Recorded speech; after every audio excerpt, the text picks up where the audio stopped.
अस्सलाम वालेकुम, welcome to my YouTube channel. आज की इस वीडियो में हम सब फाइलम क्रेस्टेशिया देखेंगे। ठीक है, इससे पहले हमने सब फाइलम ट्राइलोबाइटोमार्फा और सब फाइलम चेलिसीडेटा पढ़ा था। हमारा आज का सब फाइलम क्रेस्टेशिया है और ये सब फाइलम सारे फाइलम आर्थ्रोपोडा के हैं। इसके मेंबर्स कौन कौन से हैं? क्रेफिश आती है, इसमें लोबस्टर्स आते हैं, श्रिम्प्स आती हैं, क्रैब्स आते हैं, आइसोपोड्स होते हैं, एम्फीपोड्स वगैरह होते हैं, ये सारे। अब ये जो सब फाइलम क्रेस्टेशिया के मेंबर्स हैं ये बाकी आर्थ्रोपोड से थोड़े डिफरेंट होते हैं। किस एस्पेक्ट में? एक तो ये मोस्टली एक्वेटिक इन्वायरमेंट में रहते हैं। ट्रेस्टियल में सिर्फ एक या दो स्पीशीज़ रहती हैं। लाइक क्रैब्स के कुछ मेंबर्स ट्रेस्टियल इन्वायरमेंट में रहते हैं और आइसोपोड्स कुछ जो हैं वो ट्रेस्टियल इन्वायरमेंट में रहते हैं। इसके अलावा बाकी सारे आर्थ्रोपोड्स में 1 पेयर ऑफ एंटीना होता है, लेकिन क्रेस्टेशिया में 2 पेयर ऑफ एंटीना है। इसके अलावा इनमें बाइरेमस अपेंडेजेस होते हैं। ठीक है, बाइरेमस अपेंडेजेस हमने पहले पढ़े थे सब फाइलम ट्राइलोबाइटोमार्फा में, जो कि अब एक्सटिंक्ट हो चुके हैं। सो इनमें होते हैं बाइरेमस अपेंडेजेस और हर अपेंडेजेस जो हैं वो कंसिस्ट करते हैं बेसल सेगमेंट पे, जिसको हम कहते हैं प्रोटोपोडाइट। प्रोटोपोडाइट के साथ 2 रैमी अटैच होते हैं। इसमें से एक तो लेटरल रेमस है और एक मीडियल रेमस है। मीडियल रेमस को कहते हैं एंडोपोडाइट और लेटरल रेमस को कहा जाता है एक्सोपोडाइट। चूँकि अब इनके अपेंडेजेस जो हैं वो सिमिलर हैं ट्राइलोबाइटोमार्फा के साथ, इसलिए हम ये कहते हैं कि जो सब फाइलम ट्राइलोबाइटोमार्फा है वो इंसेस्ट्रल एनिमल्स हैं सब फाइलम क्रेस्टेशिया के। यहाँ पे देखें एक्सोपोडाइट हैं, एंडोपोडाइट भी प्रेजेंट हैं, यहाँ पे प्रोटोपोडाइट है। ठीक है, प्रोटोपोडाइट के साथ हमने कहा कि 2 रैमी अटैच होते हैं। वो रैमी कौन से थे? मीडियल और लेटरल, यानी कि एक्सोपोडाइट एंड एंडोपोडाइट। अब ये तो हमने जनरल ओवरव्यू लिया सब फाइलम क्रेस्टेशिया का। अब हम 1 बाय 1 इसकी क्लासेस स्टडी करेंगे। सबसे पहले है क्लास मेलाकोस्ट्रेका। मेलाकोस्ट्रेका का मतलब ये है कि ये सॉफ्ट शेल रखने वाले एनिमल्स हैं। लार्जेस्ट क्लास है। इसमें आते हैं जी क्रैब्स आते हैं, श्रिम्प्स आती हैं, क्रेफिश आती है, लोबस्टर्स आते हैं, क्रिल है, आइसोपोड्स हैं एंड एम्फीपोड्स। और इसमें जो क्रेफिश है ना उसको हम लेते हैं एज ए रिप्रेजेंटेटिव। अब इसका एक ऑर्डर है डेकोपोडा। ये सबसे लार्जेस्ट ऑर्डर है क्लास मेलाकोस्ट्रेका का। इसमें आते हैं श्रिम्प्स, क्रेफिश, लोबस्टर्स एंड क्रैब्स। अब श्रिम्प्स जो है ना ये लेटरली कंप्रेस्ड होती हैं, यानी कि लेटरल साइड से ये कंप्रेस होंगी। एब्डोमेन इनकी उसमें मसल्स प्रेजेंट होंगे, मस्कुलर होगी। और स्विमिंग के लिए इनमें जो अपेंडेजेस होते हैं उनको हम कहते हैं प्लियोपोड्स। उसके बाद लोबस्टर्स, क्रैब्स और क्रेफिश जो है ना वो क्रॉलिंग करते हैं। श्रिम्प्स क्या कर रही हैं? स्विमिंग। लोबस्टर्स, क्रैब्स और क्रेफिश क्या कर रहे हैं? क्रॉलिंग। और क्रैब की जो एब्डोमेन होती है ना वो रिड्यूस होती है। हेड जो है वो फ्लेक्स्ड होता है स्फेलोथोरैक्स की। अब जो रिप्रेजेंटेटिव एनिमल है हमारा वो है क्रेफिश। क्रेफिश की बॉडी के 2 रीजन्स होते हैं, स्फेलोथोरैक्स है और एब्डोमेन है। स्फेलोथोरैक्स आपको पता है सेंसरी, फीडिंग और लोकोमोटर टैग्मा है, जबकि एब्डोमेन जो है ये पोस्टीरियर साइड पे होती है। मोस्टली विजुअल फंक्शंस होते हैं और समटाइम लोकोमोशन में भी इम्पॉर्टेंट रोल प्ले करती है। और क्रेफिश में क्या है कि ये एक टेल की फॉर्म में प्रेजेंट होती है। एक्सोस्केलेटन क्या है? लेटरली और वेंट्रली एक शील्ड लाइक कारापेस बना देता है। अब ये जो स्ट्रक्चर है ना ये बेसिकली शेल लाइक, जैसे टोर्टाइस का शेल होता है ना उसका डॉर्सल पोर्शन, ठीक है, वैसा एक स्ट्रक्चर बना देते हैं ये। इसमें होते हैं जी paired appendages. First 2 pair of appendages जो हैं उनको हम कहते हैं एंटीना। उसके बाद जो 3 से 5 है ना ये माउथ के साथ अटैच होते हैं। अब जो 3rd 1 है उसको हम बोलते हैं मैंडिबल। ये च्यूइंग और ग्राइंडिंग के लिए यूज़ किया जाता है। जो 4th और 5th हैं उनको हम बोलते हैं ये मैक्सिला हैं और ये यूज़ होते हैं फूड हैंडलिंग में। लेकिन जो 5th मैक्सिला होता है ना उसके साथ एक thin bladder like structure attach होता है। उस स्ट्रक्चर को हम कहते हैं स्कैफोगेनाथाइट। ठीक है, और स्कैफोगेनाथाइट जो है ये यूज़ होता है circulation of water over the gills. उसके बाद है जी हमारा 6 अपेंडिजेस। 6 में जो अपेंडिज प्रेजेंट है वो है जी मैक्सिलिपीड्स।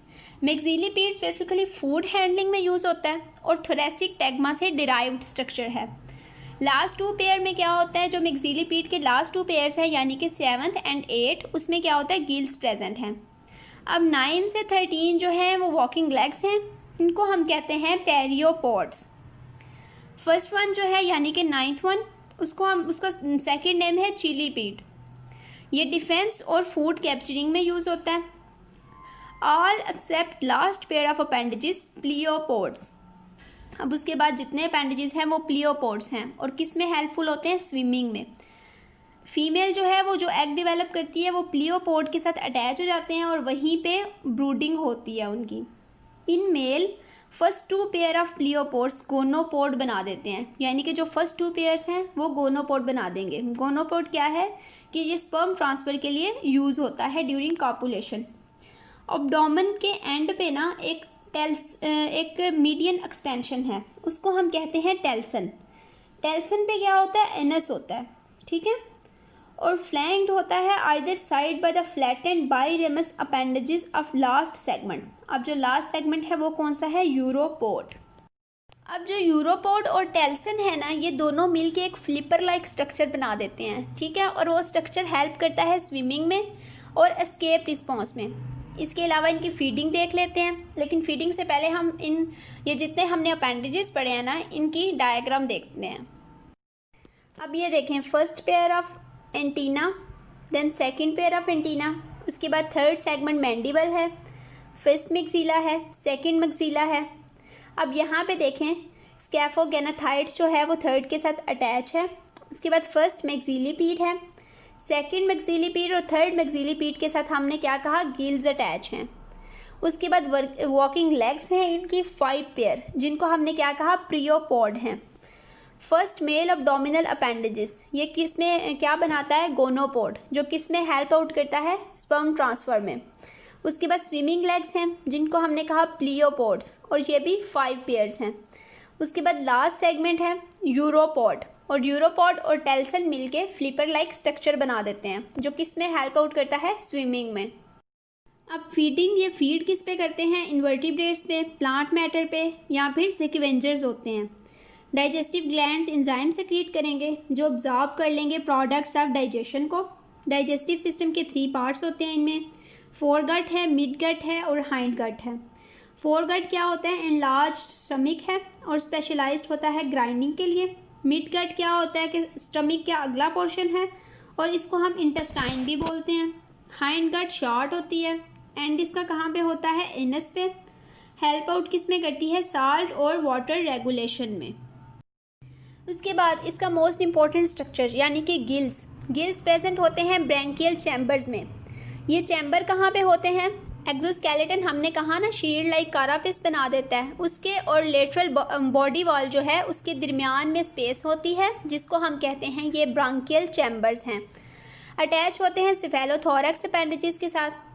स्कैफोगेनाथाइड जो स्ट्रक्चर है, जो कि सेकंड मैक्सिली के साथ अटैच होता है, उसकी बीटिंग होगी तो वाटर जो है वो इंटीरियरली आएगा, ऑक्सीजन और कार्बन डाइऑक्साइड एक्सचेंज होगा। रिस्पिरेटरी पिगमेंट इनमें प्रेजेंट होता है जो ऑक्सीजन को कैरी करता है ब्लड प्लाज्मा में। नेक्स्ट है सर्कुलेशन। इसमें क्या होता है, dorsal, interior and posterior arteries होती हैं, ठीक है। मस्कुलर हार्ट से ब्लड लेके जाती हैं, ब्रांचेस में डिवाइड हो जाती हैं, और ब्रांचेस कहाँ पे एम्प्टी होती हैं, साइनस ऑफ हीमोसील में। ब्लड जो है वो रिटर्निंग टू द हार्ट वापस आता है, ठीक है, बॉडी से हार्ट में, और वेंट्रल साइनस में इकट्ठा हो जाता है, गिल्स में एंटर होता है और पेरिकार्डियल साइनस से पहले। और सराउंड पेरिकार्डियल साइनस वो स्ट्रक्चर है जिसने हार्ट को सराउंड किया होता है। इसके बाद नेक्स्ट स्ट्रक्चर है नर्वस सिस्टम। नर्वस सिस्टम में क्या है कि प्रिमिटिव क्रस्टेशियंस में लेदर लाइक होता है, लेकिन जो मॉडर्न है ना उसमें सेफलाइजेशन हो गई है, यानी कि फ्यूजन हो गया है गैंग्लिया का। सुप्रा इसोफेजियल और सब इसोफेजियल गैंग्लिया होते हैं, क्या करते हैं, सेंसरी इनपुट रिसीव करते हैं रिसेप्टर से, और वो रिसेप्टर कहाँ पे होते हैं, हेड में या फिर हेड अपेंडेजेस में, ठीक है। वेंट्रल नर्व और सेगमेंटल गैंग्लिया फ्यूज़ हो जाते हैं in the ventral nerve cord और फंक्शन करते हैं एस्केप रिस्पॉन्स में। कैसे होता है escape response? Nerve impulse conducted posteriorly along nerve fibres of crayfish, मतलब नर्व इम्पल्स जो है वो जाता है पोस्टीरियर साइड पे नर्व फाइबर्स में, और अब्डोमिनल फ्लेक्सर मसल्स कॉन्ट्रैक्ट करते हैं और वीकर एक्सटेंसर मसल्स जो हैं वो रिलैक्स करते हैं। इस तरह क्या होता है, अब्डोमिनल फ्लेक्सिंग पोजीशन में आ जाती है, उसको हम कहते हैं ये प्रोपल्सिव स्ट्रोक है। उसके बाद एक्सटेंड होती है तो उसको हम कहते हैं ये रिकवरी स्ट्रोक है। टेल्सन और यूरोपोड क्या है कि ये पेडल लाइक टेल बना देते हैं जो क्रेफिश को पोस्टीरियरली प्रोपेल करता है। अब फर्स्ट स्टेप क्या था, नर्व इम्पल्स पोस्टीरियरली जा रही है, अब्डोमिनल फ्लेक्सर मसल कॉन्ट्रैक्ट कर रहे हैं, जो वीकर एक्सटेंसर मसल्स हैं वो रिलैक्स कर रहे हैं, तो अब्डोमेन क्या है वो फ्लेक्सिंग पोजीशन में आ जाएगी। उसके बाद एक्सटेंशन वाली पोजीशन में आ जाएगी और टेल्सन और यूरोपोड जो हैं वो टेल लाइक स्ट्रक्चर बना देंगे जो क्रेफिश को पोस्टीरियरली लेके जाएगा। इसके बाद इसमें डिफरेंट सेंसरी स्ट्रक्चर्स प्रेजेंट होते हैं। 2 पेयर्स ऑफ एंटीना हैं, कंपाउंड आइज हैं, सिंपल आइज हैं, स्टेटोसिस्ट है, कीमो रिसेप्टर्स हैं, प्रोप्रियो रिसेप्टर्स हैं या मैकेनिकल रिसेप्टर्स, टेक्टाइल सीटा हैं। सबसे पहले एंटीना तो हमने पढ़ लिया, ठीक है। उसके बाद कीमो रिसेप्टर्स क्या करते हैं कि ये अपेंडेजेस और हेड पे प्रेजेंट होते हैं। सीटा covering mouth parts and antenna, अब वो सीटा जो माउथ पार्ट्स और एंटीना पे प्रेजेंट हैं उनको हम कहते हैं ये कीमो रिसेप्टर्स हैं, और ये इनके 2 काम होते हैं, food sampling and detection of pheromones. अब स्टेटोसिस्ट, ये फर्स्ट वन था, अब ये सेकंड वन है। स्टेटोसिस्ट क्या है कि पिट लाइक इन्वेजिनेशंस हैं, ऐसे स्ट्रक्चर्स होते हैं, ठीक है, पिट लाइक स्ट्रक्चर्स हैं, और इसमें क्या होता है सीटा प्रेजेंट है। इसके अलावा इसमें स्टेटोलिथ हैं जो कि एक sand like grain like structures हैं।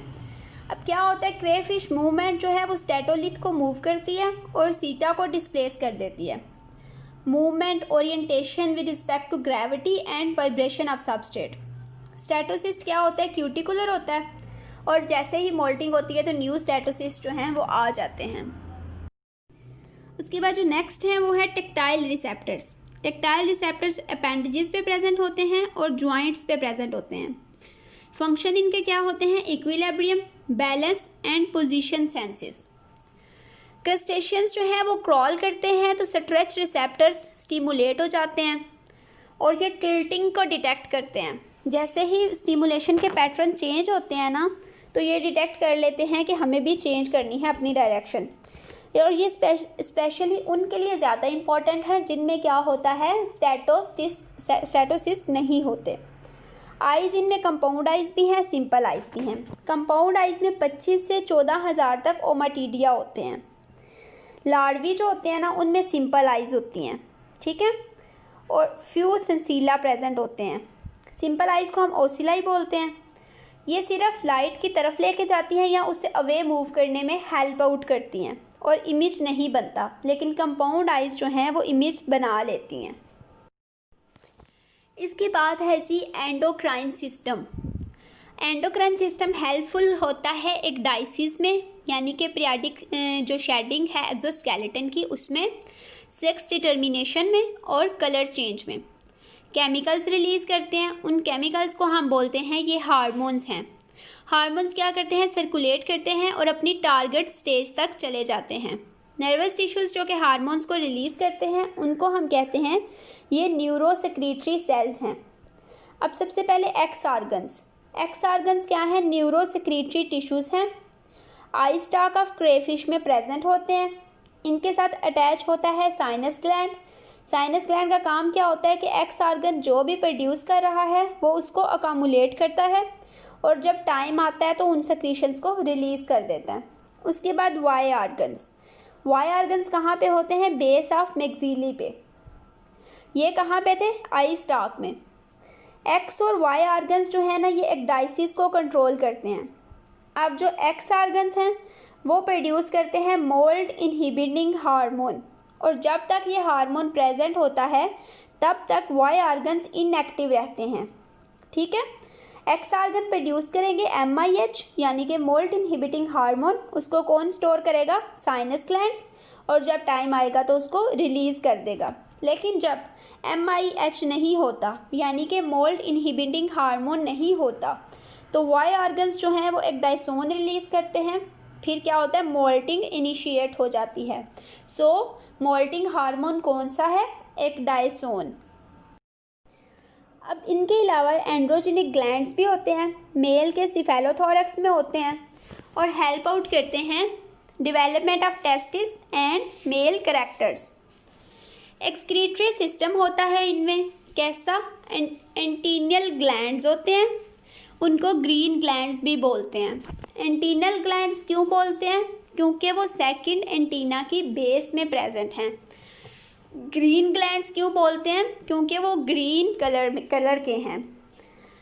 कुछ स्पीशीज़ में क्या होता है, ये हमने बात की क्रेफिश की, ठीक है। कुछ स्पीशीज़ में क्या होता है कि मैक्सिलरी ग्लैंड्स इनको बोला जाता है। क्यों बोला जाता है, क्योंकि ये सेकंड मैक्सिला की बेस में प्रेजेंट होते हैं।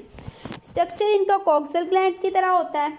एक्सक्रीटरी प्रोडक्ट इनकी जो है वो अमोनिया है, लेकिन इसमें क्या है कि ये रीअब्जॉर्प्शन भी कर लेते हैं आयंस, शुगर और अमाइनो एसिड्स वगैरह की।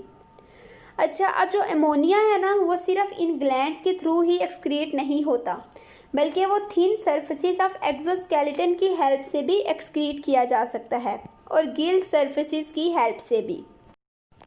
उसके बाद है रिप्रोडक्शन।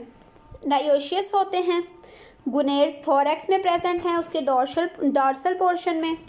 गोनोपोर्स जो हैं ओपन होते हैं, थर्ड और फिफ्थ प्रियोपोर्स पे प्रेजेंट हैं उनकी बेस पे। मेटिंग जो है वो तब होती है जैसे ही फीमेल मोल्टिंग करेगी, मेल जो है वो turns female on to her back और डिपॉजिट कर देगा फ्लैजिलेटेड स्पर्म्स। फर्टिलाइजेशन हो जाएगी, डायरेक्ट डेवलपमेंट होती है। और सम में क्या होता है, कुछ स्पीशीज़ में कि नोपेलिस लार्वा बनता है। नोपेलिस लार्वा जो है ना, ये प्लैंक्टोनिक होता है, फ्री लिविंग होता है और अडल्ट बना देता है। लेकिन कुछ में क्या होता है कि एक सेकंड स्टेज भी होती है, लार्वल स्टेज, ठीक है। लेकिन इसमें क्या होता है, सिर्फ सेक्सुअल मैच्योरिटी नहीं होती, बाकी सारे अडल्ट वाले करैक्टर्स होते हैं।